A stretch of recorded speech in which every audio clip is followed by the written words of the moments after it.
Hollywood loves to brag about billion-dollar blockbusters, but for every smash hit, there's a spectacular disaster that left studios bleeding cash. The 2000s weren't just a golden age of franchises. They were also a graveyard of costly gambles. Some films were doomed from the start, while others collapsed under their own weight. So which glossy projects turned into financial nightmares? Let's dive into the box office bombs that rewrote the rules of Hollywood risk. The Adventures of Pluto Nash, 2002. Eddie Murphy was once the biggest star on the planet. By the late 90s, he could open almost anything. That's why Warner Brothers thought giving him a $100 million sci-fi comedy set on the moon was a safe bet. Spoiler, it wasn't. The Adventures of Pluto Nash didn't just underperform, it flatlined, pulling in a humiliating $7 million worldwide. That's not just a flop, that's a career crater. So, what went wrong? For starters, the film was delayed for years and dumped into theaters with little marketing confidence. Critics shredded the script, calling it flat, lifeless, and about as funny as a tax audit. Audiences agreed. Despite Murphy's name on the poster, nobody cared about a futuristic nightclub owner fighting lunar mobsters. When your big special effects comedy makes less than some documentaries, you know disaster has struck. The aftermath? Pluto Nash became a Hollywood cautionary tale, often topping lists of the biggest flops ever made. It tanked Murphy's momentum at a time when he was trying to balance family films with adult comedies. Studios learned the hard way that star power alone can't rescue a weak concept. In fact, Pluto Nash is remembered less as a movie and more as a punchline. It didn't just bomb, it detonated, leaving a crater in Eddie Murphy's filmography that still gets joked about today. Sahara, 2005. Imagine Indiana Jones, but with Matthew McConaughey, desert treasure hunts, and corporate lawsuits. That's Sahara. On paper, it had everything: action, romance, exotic locales, and a cast led by McConaughey, Penelope Cruz, and Steve Zahn. But behind the scenes, the budget ballooned to an eye-watering $160 million. The result? A worldwide box office of $119 million. By the time marketing costs were tallied, Sahara may have lost more than $100 million. Here's the kicker. The movie wasn't a total disaster on screen. Audiences found it watchable, with McConaughey leaning into his charming rogue routine. But watchable doesn't justify a budget bigger than most superhero films of its day. Endless reshoots, production delays, and exotic location costs drove the budget into the stratosphere. Lawsuits later revealed just how mismanaged the spending was. Money poured into luxuries, rewrites, and even questionable accounting. The fallout was brutal. Paramount and its partners wanted to launch a blockbuster franchise based on Clive Cussler's Dirk Pitt novels. Instead, they launched one of the decade's biggest financial headaches. The lawsuits dragged on for years, and Cussler himself was blamed for meddling with the script. The dream of a long-running adventure series evaporated overnight. Today, Sahara is remembered not for its story, but for being the perfect example of how Hollywood can set fire to a mountain of cash while still delivering a film that's just okay. The Alamo, 2004. Disney thought American history would sell tickets. After all, the original 1960 Alamo had been a prestige picture. But the 2004 remake, starring Dennis Quaid and Billy Bob Thornton, proved otherwise. With a budget north of $100 million, the Alamo stumbled out of the gate and barely made $25 million worldwide. That's not a misfire. That's a full-blown surrender. Why did it collapse? Timing and tone. Released in a post-9/11 climate, the film tried to market itself as both patriotic spectacle and gritty realism. But audiences didn't buy either version. The battle sequences dragged, the character work felt flat, and critics weren't kind. Even the star power of Thornton as Davy Crockett couldn't revive the project. Behind the curtain, the production had already bled money. Originally, Ron Howard was set to direct with Russell Crowe in the lead. When both bailed, the budget was cut, rewrites were ordered, and compromises piled up. What arrived in theaters felt like half the epic it was meant to be. Disney took one of its hardest hits of the decade, scrapping any hope for historical epics outside of animated fairy tales. The Alamo wasn't just a box office bomb. It was proof that prestige projects could sink just as quickly as comedies or action flicks.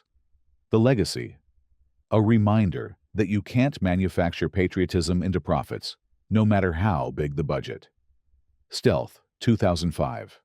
A futuristic thriller about an AI-powered fighter jet turning rogue sounds like an exciting blockbuster. Instead, Stealth turned into one of Sony's most painful box office nightmares. With a budget of $135 million, the film sputtered to just $79 million worldwide. That's less Top Gun and more Top Flop. Directed by Rob Cohen, fresh off XXXX and The Fast and the Furious, Stealth was supposed to be another action juggernaut. It starred Josh Lucas, Jessica Biel, and Jamie Foxx, fresh from his Oscar win for Ray. Yet even Fox's new prestige couldn't save it. The movie's biggest issue? Audiences didn't connect with the story. The idea of fighting a rebellious drone may have been ahead of its time, but the script was formulaic and the characters paper-thin. Reviews were scathing, calling it a mashup of cliches with no emotional anchor. Worse, the special effects, which ate up much of the budget, weren't enough to wow audiences already spoiled by better CGI elsewhere. Once word of mouth sank in, Stealth nosedived faster than its digital villain. Sony's financial loss was staggering, and the film quickly became shorthand for wasted potential. Ironically, the concept of drone warfare became a global talking point only a few years later. Had it been released later with a sharper script, Stealth might have looked prophetic. Instead, it's remembered as a jet-fueled misfire that burned through millions and delivered almost nothing in return. The Island, 2005. Michael Bay is no stranger to explosions or expensive budgets, but The Island proved even Bay could deliver a financial belly flop. Costing around $126 million, the film brought in only $162 million worldwide. Sounds decent, right? Wrong. After marketing and distribution, analysts estimated losses topping $50 million. For a director known for billion-dollar Transformers movies, that was embarrassing. The story, starring Ewan McGregor and Scarlett Johansson, centered on clones escaping a dystopian facility after learning they're harvested for organs. It had potential, mixing sci-fi thrills with ethical questions. But audiences didn't bite. Critics slammed the first half as slow and the second as a hollow action chase. Despite sleek visuals, the movie couldn't decide if it wanted to be thoughtful sci-fi or Bay-style popcorn chaos. International audiences helped soften the blow, but in the U.S., the film bombed. Its July release clashed with stronger competitors, and the marketing failed to sell the concept. Many viewers thought it was just another glossy action flick.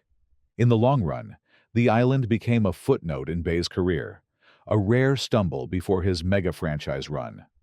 McGregor and Johansson recovered quickly, but the movie itself faded into obscurity. If nothing else, it showed that even with flashy effects, car chases, and A-list stars, audiences still want a story that grips them. Without it, even Michael Bay can't escape the blast radius of a box office bomb. Speed Racer, 2008. When the Wachowskis followed up the Matrix trilogy, Hollywood expected another groundbreaking franchise. Instead, they gave us Speed Racer, a neon-soaked anime adaptation that left audiences dizzy, critics baffled, and Warner Bros. Staring at a $100 million-plus loss. With a production budget of $120 million and worldwide earnings of only $94 million, this film was less a victory lap and more a skid off the track. The visuals were wild. The film looked like a live-action cartoon, drenched in candy-colored CGI with cars flipping through the air in impossible ways. For hardcore anime fans, it was a bold swing. But for general audiences, it was sensory overload. Many viewers complained that watching Speed Racer felt like staring into a strobe light for 2 hours. Families didn't flock to it, teens weren't interested, and critics dismissed it as style over substance. Warner Brothers banked on the Wachowskis' brand name to turn Speed Racer into a mega hit, but they underestimated how niche the original series really was in the US. Unlike Transformers, which had mass toy line nostalgia, Speed Racer never had that broad base. Combine that with a confusing marketing campaign and a release date just weeks before Iron Man kicked off the Marvel juggernaut, and you have a recipe for disaster. Over time, the film has gained cult status, with some critics now praising its experimental visuals. But at the box office, Speed Racer was a brutal reminder that innovation doesn't always equal profit. Sometimes the crowd just wants a simpler ride. Final Fantasy: The Spirits Within 2001. The year 2001 promised the future of cinema.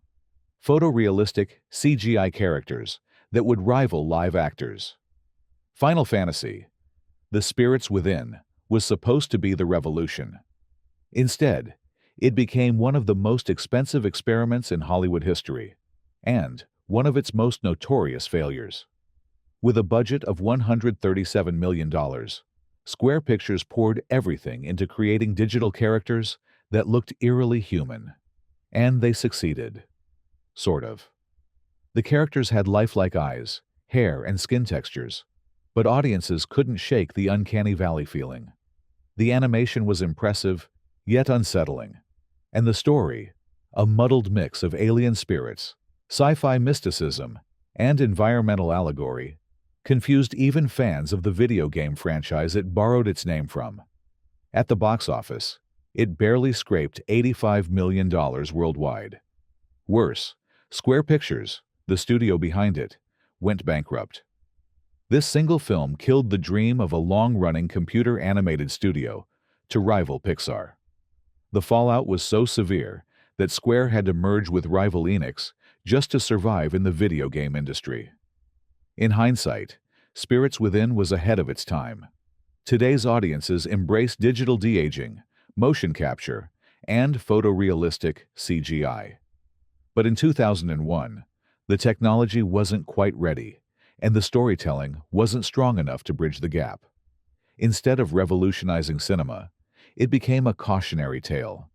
No matter how advanced your effects are, you still need a story people care about. Battlefield Earth 2000. Few films have been ridiculed as relentlessly as Battlefield Earth. John Travolta called it his passion project, envisioning a grand sci-fi epic based on L. Ron Hubbard's novel. What audiences got instead was 2 hours of tilted camera angles, cheap effects, and performances that looked like outtakes from a parody sketch. The budget was $73 million. The worldwide gross was $29 million. Even worse, its reputation as one of the worst movies ever made still lingers. Travolta, hot off Pulp Fiction's comeback, threw himself into the role of Turl, a 9-foot alien with dreadlocks. But the makeup looked ridiculous. The dialogue was laughable, and the direction turned everything into unintentional comedy. Critics ripped it apart, and word of mouth spread like wildfire. What was meant to be a launchpad for a new sci-fi franchise instantly became Hollywood's favorite punching bag. The financial side was just as messy. The production company folded, lawsuits flew, and investors claimed they'd been misled about the film's prospects. In the end, Battlefield Earth became more famous for its implosion than its plot. Even today, it's used as shorthand for cinematic disaster. When a movie is compared to Battlefield Earth, you know it's bad. Travolta's career took years to recover, and the film's legacy is cemented. A bizarre mix of hubris, bad timing, and worse execution. Town and Country 2001. A romantic comedy starring Warren Beatty, Diane Keaton, Goldie Hawn, and Gary Shandling sounds like a surefire winner. Instead, Town and Country went down as one of the most infamous flops of its decade. With a budget that ballooned to $90 million and a pitiful $10 million worldwide gross, this light-hearted rom-com turned into an industry horror story. The trouble started in production. Endless rewrites and reshoots dragged filming out for years. Beatty, notoriously meticulous, kept pushing for changes, and every delay cost millions. By the time the film limped into theaters, it felt dated and disjointed. The humor was flat, the pacing was off, and critics tore it apart. For a romantic comedy, it also lacked heart. The story, about wealthy Manhattan couples navigating infidelity and midlife crises, felt tone-deaf, especially to early 2000s audiences looking for escapism, not lectures about rich people's problems. Even the star-studded cast couldn't salvage it. The aftermath was brutal. Beatty, once a Hollywood powerhouse, practically disappeared from the big screen afterward. Studios looked at Town and Country as proof that star ensembles couldn't automatically guarantee success. The film became a textbook example of how behind-the-scenes chaos can sink a project long before it reaches audiences. In short, Town and Country didn't just bomb. It became a cautionary tale whispered in Hollywood boardrooms whenever budgets spiral out of control. Alexander, 2004. Oliver Stone was no stranger to controversial epics, but Alexander was supposed to be his crowning achievement. With Colin Farrell as Alexander the Great, Angelina Jolie as his mother, and a production budget of $155 million, Warner Brothers expected awards and profits. Instead, they got a confused, messy historical epic that barely recouped its costs, earning $167 million worldwide, but losing tens of millions after marketing. The biggest issue? Tone. The movie couldn't decide if it was a grand spectacle or a character study. Stone's heavy-handed directing left audiences bored and critics rolling their eyes. Farrell, though talented, wasn't ready to carry a project of this scale, and his performance was widely criticized. Add to that a bizarre accent choice from Jolie, and a narrative that seemed to skip wildly through history, and the result was chaos on screen. The release was disastrous. Critics called it bloated and incoherent, and audiences stayed away. Stone re-edited the film multiple times, eventually releasing 3 different cuts over the years. But none could undo the damage. For Warner Brothers, Alexander was a costly reminder that not every historical epic can be Gladiator. Instead of prestige, it became a Hollywood punchline, often cited as proof that ambition without focus can sink even the most promising project. Timeline 2003. Michael Crichton novels were once Hollywood goldmines. Jurassic Park had proven that with roaring success, so when Paramount adapted Timeline, expectations were sky-high. Instead, the movie became a time-travel mess that sank without a trace. Budgeted at around $80 million, it earned only $43 million worldwide, leaving the studio with egg on its face and audiences scratching their heads. The plot sounded promising. Archaeologists use a wormhole-like machine to rescue their professor stuck in 14th century France. But what could have been a thrilling mix of history and sci-fi instead became a jumbled, lifeless adventure. Director Richard Donner, known for Lethal Weapon and Superman, seemed lost at sea here. The pacing dragged, the characters were thin, and the time travel rules made less sense than a riddle scribbled in crayon. Even the cast couldn't save it. Gerard Butler, Francis O'Connor, and Paul Walker gave it their best. But the script left them stranded. Critics blasted the dialogue as clunky and the action as uninspired. By the time audiences got around to watching it, word of mouth had already doomed it. The failure of Timeline killed any chance of launching a Crichton-inspired franchise outside Jurassic Park. Instead of thrilling audiences with medieval battles and scientific wonder, it just reminded everyone that not every best-selling book translates into box office gold. Treasure Planet, 2002. Disney has had plenty of animated hits, But Treasure Planet was one of its most painful misfires. With a staggering budget of $140 million, this sci-fi spin on Robert Louis Stevenson's classic adventure Treasure Island grossed only $110 million worldwide. Once you factored in marketing, the losses were huge, reportedly close to $100 million. The film wasn't without ambition. Blending traditional hand-drawn animation with cutting-edge CGI, Disney wanted to prove that 2D animation still had life in the digital age. The story reimagined the pirate saga in space, complete with solar sailing ships and alien worlds. On paper, it was a daring move. On screen, it was visually stunning, but narratively underwhelming. Released just weeks after Harry Potter and the Chamber of Secrets and the Santa Claus 2, the film was buried under stiff holiday competition. Audiences flocked to established franchises and ignored Disney's experiment. Worse, critics found the characters bland and the emotional stakes lacking compared to Disney's classics.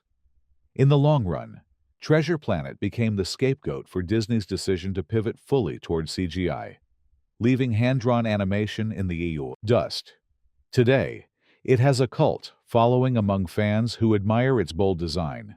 But back in 2002, it was a financial shipwreck that helped sink Disney's traditional animation division. The Invasion, 2007. Remakes can sometimes reignite classic stories. Other times they crash and burn spectacularly. The Invasion, a modern spin on Invasion of the Body Snatchers, fell firmly into the second category. With a budget of $80 million, it grossed only $40 million worldwide, making it one of the most forgettable sci-fi bombs of the decade. The cast was promising: Nicole Kidman and Daniel Craig, both major stars at the time. The concept, aliens quietly replacing humans with emotionless duplicates, was timely, especially in a post-9/11 world where paranoia ran high. But production problems derailed everything. Test screenings went so poorly that the studio brought in the Wachowskis to rewrite parts of the script, and James McTague V for Vendetta, to reshoot major sections. The result? A disjointed mess. Audiences could feel the behind-the-scenes tug-of-war. Some scenes played like a psychological thriller, others like an action flick forced in at the last minute. The tone was uneven, the scares underwhelming, and the ending so abrupt it felt like the studio had run out of ideas. Instead of reigniting interest in the legendary story, the Invasion quietly disappeared, leaving almost no cultural footprint. It's a prime example of how studio panic and patchwork reshoots can kill even the most enduring concepts. Rollerball, 2002. Some remakes flop. Others redefine the word. Rollerball, 2002, managed to take a cult 1975 classic and turn it into one of the decade's biggest box office embarrassments. Budgeted at $70 million, the movie scraped together just $26 million worldwide, crashing harder than one of its on-screen roller derby players. Directed by John McTiernan, the man behind Die Hard and Predator, the project should have been in safe hands. Instead, it became a studio nightmare.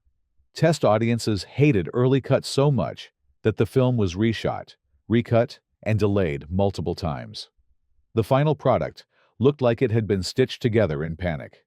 The cast, Chris Klein, LL Cool J, and Rebecca Romijn, wasn't enough to draw crowds. The story, about a brutal futuristic sport being manipulated for ratings, could have been sharp and relevant in the reality TV era. Instead, it felt half-baked and oddly toothless. The action scenes were confusing, the editing choppy, and the entire vibe screamed cheap, despite the ballooning budget. Critics savaged it, calling it incoherent and dull. Audiences simply didn't show up. Worse, it tarnished McTiernan's reputation, pushing him further from Hollywood's A-list.